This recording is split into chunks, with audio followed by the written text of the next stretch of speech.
In addition to Judge Arthur Engoron saying that Trump, his sons, and his organization committed fraud and giving the company what is essentially the corporate death penalty for the state of New York, buried in the judge's ruling was also a section that included sanctions against 4 of Donald Trump's lawyers for repeatedly and routinely filing frivolous motions with the court throughout the course of this looming trial. I'm going to read you this part of this statement. This is from David Kurtz, who's the executive editor of Talking Points Memo. He posted this on social media. This is the judge's ruling calling out Trump's lawyers. There's a little bit of legalese in it, so bear with me, but here it is. Exacerbating defendants' obstreperous conduct is their continued reliance on bogus arguments in papers and oral argument. In defendants' world, rent-regulated apartments are worth the same as unregulated apartments. Restricted land is worth the same as unrestricted land. Restrictions can evaporate into thin air. A disclaimer by one party casting responsibility on another party exonerates the other party's lies. The Attorney General of the state of New York does not have capacity to sue or standing to sue. Never mind all those cases where the Attorney General has sued successfully under a statute expressly designed to provide that right.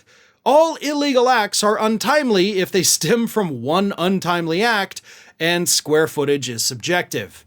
That, the judge concludes, is a fantasy world, not the real world.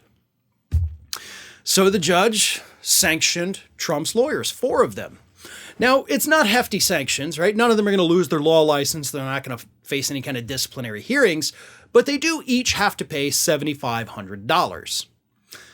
These are, white-collar criminal defense lawyers in New York City. $7,500 is probably close to what their hourly rates are.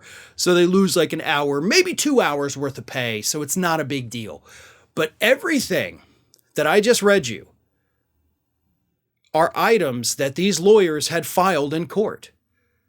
That, as the judge said, this is a total fantasy world. You literally tried to argue in front of me, the judge, that the state's attorney general doesn't have standing to sue, that somehow the top law enforcement officer in our state isn't allowed to sue people. The judge, Engoron here, just absolutely had to have had the patience of a saint to wait until the very end to be like, all right, now that I'm done, here's what's going to happen. You've been pissing me off for months with these bogus filings, and I've let it happen, but I don't have to let it happen anymore. So each of you are going to have to pay the court for wasting our damn time for months and months and months. So I'm glad the judge did this. It would have been great if it had happened a long time ago, because he could have done the sanctions at any point, but he waited till the end just to kind of add the cherry on top for this luscious justice dessert that Donald Trump and his family were served this week. Ring of Fire has fresh content 7 days a week, so if you want to be reminded about it, don't forget to subscribe to the channel, hit the little bell to be notified every time a new video goes up.